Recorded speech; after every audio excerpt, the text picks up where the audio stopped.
Não sei nem por onde começar a contar isso. Tenho 67 anos hoje e tenho uma história na minha vida que até agora me arrepia toda vez que lembro. Aconteceu há mais de 20 anos, mas parece que foi ontem. Vocês sabem quando a gente vive um dia que muda tudo? Que divide nossa vida em antes e depois? Pois é, eu tive um dia assim e até hoje não sei direito de onde veio a coragem que senti naquele momento. Era setembro de 2003. Eu tinha 44 anos e estava há 6 meses trabalhando como coordenadora de RH numa empresa grande aqui em São Paulo. Antes disso, eu tinha sido faxineira na mesma empresa por quase 3 anos.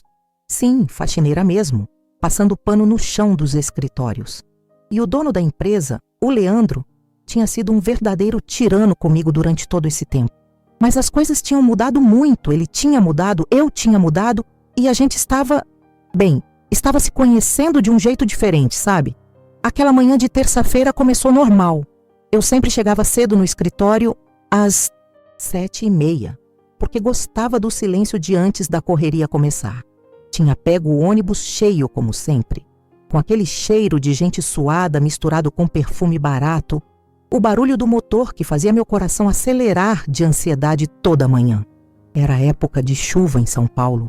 E eu lembro que tinha levado uma sombrinha pequena, daquelas que não servem para nada quando o vento pega. Quando entrei no prédio da empresa, o porteiro José me cumprimentou com aquele sorriso que ele sempre fazia desde que eu tinha sido promovida. "Bom dia, dona Clarice", ele dizia. E eu sempre sentia um friozinho na barriga, porque ainda não estava acostumada com o dona. Durante 3 anos, eu era só a moça da limpeza para todo mundo. Subi no elevador pensando nos relatórios que precisava terminar, nas reuniões do dia, nessas coisas normais do trabalho. Quando cheguei na minha sala, gente, até hoje fico emocionada de falar isso.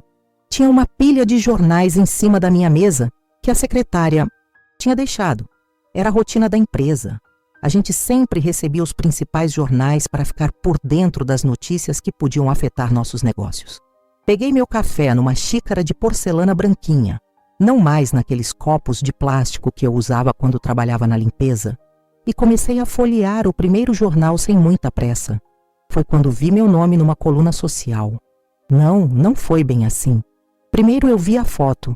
Uma foto minha, não sei de onde tiraram, meio desfocada do lado de uma foto do Leandro muito mais bonita e profissional. A manchete era algo como "A Cinderela do Asfalto, como uma ex-faxineira conquistou o coração do milionário". Meu estômago despencou. Literalmente senti como se alguém tivesse puxado o chão debaixo dos meus pés. As mãos começaram a tremer, daquele jeito que treme quando a gente toma muito café, mas eu ainda nem tinha tomado um gole. Li a matéria toda, palavra por palavra, e a cada linha que passava, sentia uma mistura de raiva e humilhação que nunca tinha sentido antes. A colunista, uma tal de Estela Moreira, tinha escrito como se eu fosse uma oportunista que tinha seduzido meu chefe para conseguir promoção. Falava da minha origem humilde como se fosse algo sujo, como se eu tivesse que ficar eternamente no lugar que eles achavam que era o meu. O pior de tudo era que tinha detalhes ali, que só alguém muito próximo poderia saber. Detalhes sobre conversas que eu tinha tido, sobre minha vida pessoal, coisas que eu não contava para qualquer um. Alguém estava me entregando. Alguém queria me destruir. Fiquei talvez uns 20 minutos só sentada ali, lendo e relendo aquilo, sentindo uma onda de calor subir pelo meu corpo todo. Era uma sensação física mesmo, como se tivesse febre. Pensei em todas as pessoas que iam ler aquilo. Meus vizinhos, os funcionários da empresa, os fornecedores, os clientes. Pensei na minha mãe, que sempre ficava orgulhosa quando contava para as amigas da igreja que eu tinha subido na vida. Pensei no Leandro, que ainda não devia ter visto. Pensei em como isso ia afetar ele também, a reputação dele, os negócios. Minha cabeça estava a mil, rodando cenários, imaginando as conversas que iam ter pelos corredores. Eu já conseguia ouvir os cochichos, os risinhos maldosos, os olhares de pena misturados com desprezo. Era exatamente o tipo de humilhação que eu tinha tentado evitar a vida toda. O tipo de coisa que fazia eu me sentir pequena, insignificante, como se eu realmente não merecesse estar onde estava. Por volta das 8h30, o Leandro apareceu na minha sala. Ele tinha uma expressão que eu nunca tinha visto antes. Uma mistura de preocupação com uma raiva contida que fazia a veia do pescoço dele ficar saltada. Estava com o mesmo jornal na mão. E quando me viu, eu soube que ele sabia que eu já tinha lido. Clarice, ele começou. Mas eu levantei a mão para ele parar. Não queria ouvir palavras de consolo. Não queria que ele tentasse minimizar a situação. Eu sabia o tamanho do estrago que aquilo podia fazer. Quem foi? Perguntei. E minha voz saiu mais firme do que eu esperava. Ele ficou em silêncio por uns segundos, passou a mão no cabelo daquele jeito que fazia quando estava nervoso, e aí me contou que suspeitava da Carolina Ferreira, uma empresária que tinha perdido um contrato importante para a nossa empresa há alguns meses antes. Aparentemente, ela estava fazendo uma campanha sistemática para destruir nossa reputação, e eu tinha virado o alvo perfeito. Naquele momento, alguma coisa mudou dentro de mim. Não sei explicar direito o que foi, mas foi como se uma cortina tivesse se aberto na minha cabeça. Durante todos esses meses, desde que fui promovida, eu vinha carregando uma culpa secreta, como se eu realmente não merecesse estar naquela posição, como se eu tivesse que provar para todo mundo todo santo dia que eu era competente o suficiente. Quando lia um e-mail que eu não entendia completamente, quando participava de uma reunião com termos técnicos que eu não conhecia, quando tinha que tomar decisões que afetavam dezenas de funcionários, sempre vinha aquela vozinha na minha cabeça dizendo: "Você é só uma ex-faxineira, quem você pensa que é?" Mas ali, lendo aquela matéria maldosa, vendo como tentavam reduzir toda a minha trajetória a uma história de oportunismo barato, eu senti uma raiva limpa, uma raiva justa. Não era raiva de mim mesma, era raiva de quem tentava me diminuir. Falei para o Leandro que precisava pensar, que precisava de um tempo sozinha. Ele saiu da sala meio contrariado, mas respeitou. Fiquei ali, olhando pela janela, vendo o movimento da rua lá embaixo. São Paulo acordando, pessoas correndo para o trabalho, engarrafamento se formando, aquela rotina de todo dia. Pensei em quantas mulheres estavam ali embaixo, naqueles ônibus lotados, trabalhando em escritórios, em lojas, em casas de família, mulheres como eu que um dia tinham sido. Mulheres que talvez estivessem passando pelo que eu passei, sendo desrespeitadas, sendo tratadas como se fossem invisíveis. E pensei que se eu me escondesse agora, se eu deixasse aquela mentira virar verdade na cabeça das pessoas, eu não estaria traindo só a mim mesma, estaria traindo todas elas. Foi quando senti aquela força estranha subindo do fundo do meu peito. Uma força que eu não sabia que existia, uma coragem que parecia ter vindo do nada. Por volta das 10 da manhã, pedi para a secretária convocar todos os funcionários para uma reunião no auditório principal. Todos mesmo, desde os executivos até o pessoal da limpeza, da segurança, da manutenção. Ela me olhou meio estranha, porque reuniões assim geralmente eram convocadas pela diretoria, mas fez o que pedi. Enquanto isso, liguei para minha mãe. Sabia que se alguém ia me dar força naquele momento, seria ela. Contei rapidamente o que estava acontecendo e ela ficou em silêncio por uns segundos. Depois disse, com aquela voz calma que ela sempre usava quando eu era criança e estava com medo: "Filha, você sempre soube quem você é. Não deixe ninguém te convencer do contrário." Desliguei o telefone sentindo uma quentura no peito, uma sensação de que eu não estava sozinha naquela luta. A força que tinha brotado dentro de mim estava ficando mais sólida, mais real. Às 11 em ponto, desci para o auditório. Nunca tinha visto tanto funcionário junto assim. Tinha gente de todos os setores, todas as idades, todos os níveis. Algumas caras familiares, outras que eu conhecia só de vista. O pessoal da limpeza estava no fundo, meio acanhado, como se não tivesse certeza se realmente deveria estar ali. Os executivos estavam nas primeiras fileiras, alguns mexendo no celular, outros cochichando entre si. Dava para sentir a tensão no ar, aquela energia de quando todo mundo sabe que alguma coisa importante vai acontecer, mas ninguém sabe exatamente o quê. O Leandro estava sentado na lateral. me olhando com uma expressão que eu não conseguia decifrar. Era preocupação? Era admiração? Era medo? Talvez fosse tudo isso junto. Subi no palco com as pernas meio bambas, mas com a cabeça mais clara do que tinha estado o dia inteiro. Comecei falando sobre o artigo. Não tentei esconder, não tentei fingir que não tinha acontecido. Li alguns trechos em voz alta e dava para ver as reações no rosto das pessoas. Alguns pareciam chocados, outros constrangidos, outros curiosos para saber como eu ia responder. Aí contei minha história toda mesmo. Falei de como cheguei naquela empresa há 3 anos, precisando desesperadamente de um emprego para sustentar minha família. Falei de como era acordar às 5 da manhã, pegar 2 ônibus para chegar no horário, de como era passar pano no chão dos escritórios enquanto as pessoas passavam por mim como se eu fosse parte da mobília.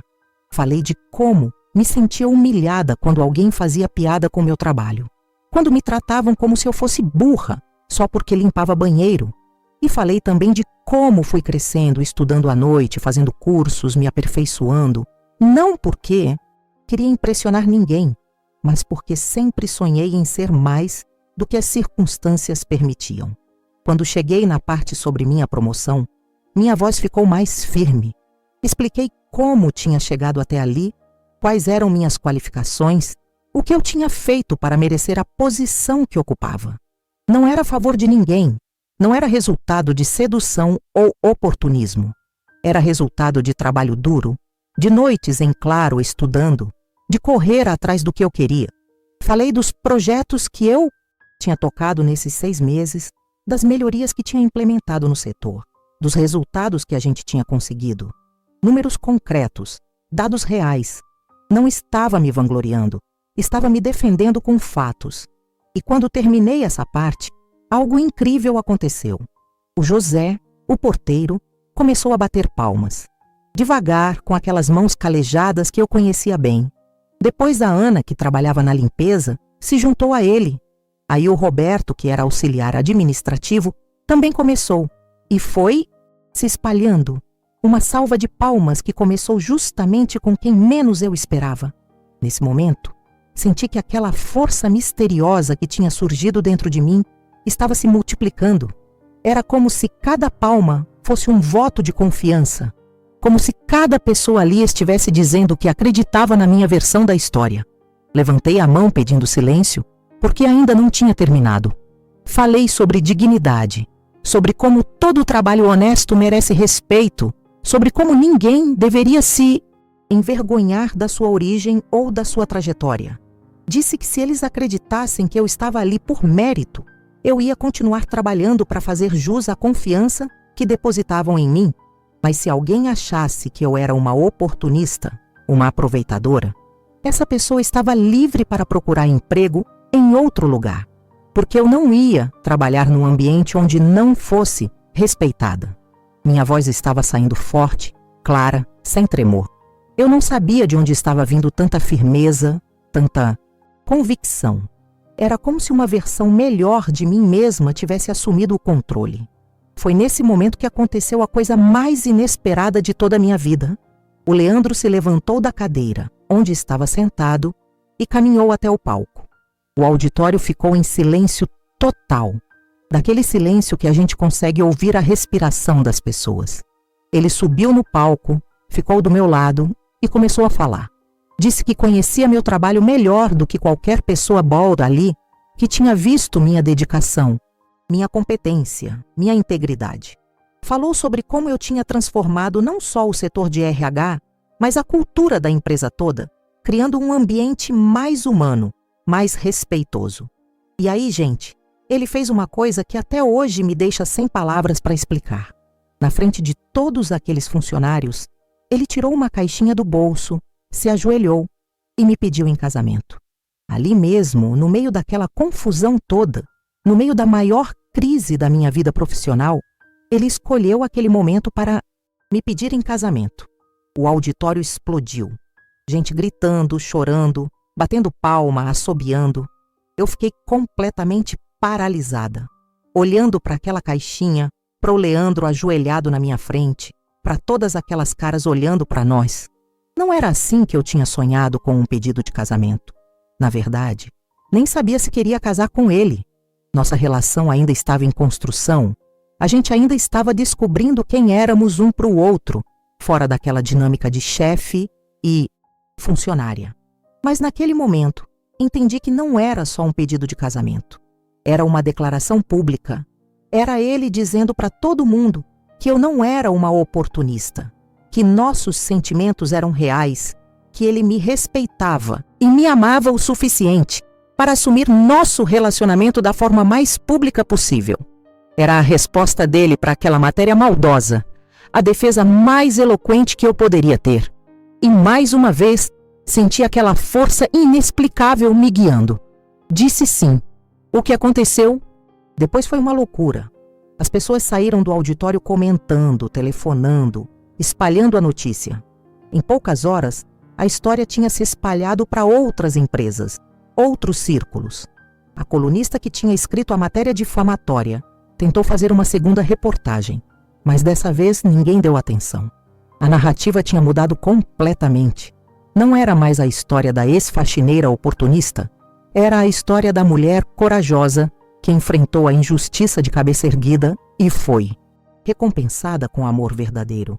Passei o resto do dia recebendo ligações de parabéns, recebendo flores, recebendo mensagens de apoio de gente que eu nem sabia que me conhecia. Funcionários que nunca tinham falado comigo paravam nos corredores para dar os parabéns. Era como se finalmente eu tivesse encontrado meu lugar no mundo. E o mais incrível é que esse lugar não era numa posição hierárquica, numa sala, num cargo. Era na minha própria pele, na minha própria história. Naquela noite, quando finalmente cheguei em casa, me sentei no sofá da sala e tentei processar tudo o que tinha acontecido. Desde a manhã, quando vi aquela matéria e senti o mundo desabar, até a noite, quando estava noiva e com uma sensação de vitória que nunca tinha experimentado antes. O que mais me impressionava não era nem o pedido de casamento, embora isso tenha sido emocionante. O que mais me impressionava era aquela força que tinha surgido do nada dentro de mim, aquela coragem que eu não sabia que tinha, desde quando eu conseguia falar em público sem gaguejar. Desde quando eu conseguia me defender com tanta firmeza? Desde quando eu sabia que merecia respeito e não tinha medo de exigir? Era como se, naquele dia, eu tivesse finalmente encontrado a mulher que sempre fui, mas que ficava escondida atrás do medo e da insegurança. E uma vez que ela apareceu, não teve mais como esconder.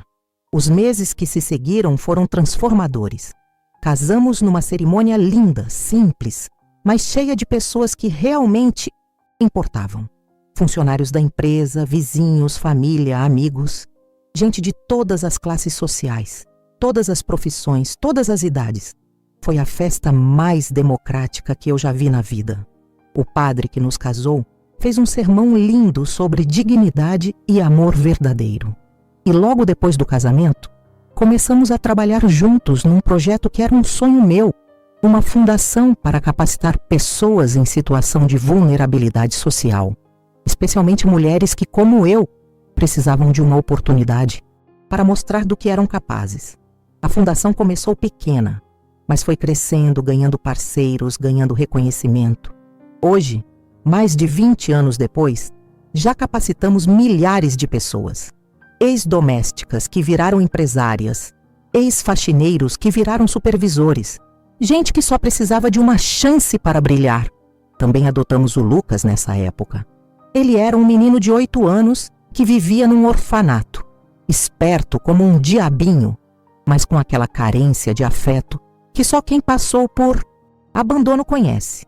Lembro do dia em que fomos conhecê-lo. Estava brincando sozinho no pátio, construindo alguma coisa com Lego. E quando nos viu, não veio correndo como as outras crianças fazem. Ficou ali, nos observando com aqueles olhos desconfiados, como se estivesse avaliando se valíamos a pena. Acho que foi exatamente por isso que me apaixonei por ele na hora. Reconheci aquela postura defensiva, aquela necessidade de se proteger antes de confiar. Era eu, anos antes, quando ainda não sabia que merecia ser amada. Hoje o Lucas tem 30 anos É formado em engenharia, casado, pai de 2 filhos que me chamam de vovó. E até hoje, quando a vida aperta, ele vem conversar comigo, porque sabe que eu entendo o que é precisar reconstruir a autoestima do zero. O que mais me orgulha, olhando para trás, não são nem as conquistas profissionais, nem o reconhecimento que acabei recebendo. Virei palestrante, escrevi um livro sobre minha história, recebi prêmios, fui convidada para eventos importantes. Tudo isso foi gratificante, claro, mas o que mais me orgulha é ter descoberto naquele dia terrível e maravilhoso de setembro de 2003 que eu sempre fui mais forte do que imaginava, que dentro de mim sempre existiu uma mulher corajosa, íntegra, capaz de se defender e de defender outros. Ela só estava esperando a situação certa para aparecer. E quando apareceu, mudou não só minha vida, mas a vida de muita gente ao meu redor. A força que senti naquele dia não era minha, não era algo que eu tinha construído. Era algo que sempre esteve ali, esperando o momento de ser descoberta. Hoje, quando olho para trás, ainda me emociono lembrando daquele momento no auditório. Não só pelo pedido de casamento, mas por aqueles primeiros aplausos, vindos justamente de quem eu menos esperava.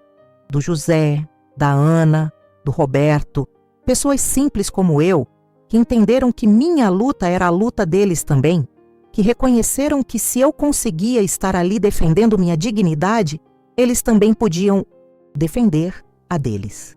Acho que foi isso que mais me marcou naquele dia. Perceber que nossa força individual pode despertar a força dos outros. Que quando a gente se levanta por si mesmo, está se levantando por todos que vivem situações parecidas. E que coragem é contagiosa. Uma pessoa corajosa pode inspirar dezenas, centenas, milhares de outras pessoas a encontrarem sua própria coragem. O Leandro morreu faz 5 anos. Câncer descoberto tarde demais. Foram 18 anos de casamento muito felizes, não. Vou mentir. Ele se tornou mesmo o homem que eu sonhava que ele pudesse ser naqueles primeiros meses difíceis da nossa relação. Protetor, carinhoso, parceiro de verdade. Nunca mais voltou a ser o tirano que foi comigo no começo. Acho que aquele dia no auditório mudou ele também, de um jeito que talvez ele nem tenha percebido completamente. Hoje administro a fundação sozinha, com a ajuda do Lucas e de uma equipe incrível. Ainda moro na mesma casa, ainda acordo cedo, ainda pego o ônibus de vez em quando, porque gosto de sentir a cidade, de lembrar de onde vim. E toda vez que recebo uma mulher jovem no meu escritório, uma mulher que está tentando mudar de vida, que está lutando para ser respeitada, que está descobrindo sua força, eu penso naquele setembro de 2003. Meninas, eu não sei de onde vem essa força que às vezes aparece dentro da gente. Não sei se é Deus, se é o universo, se é a nossa própria essência lutando para se manifestar.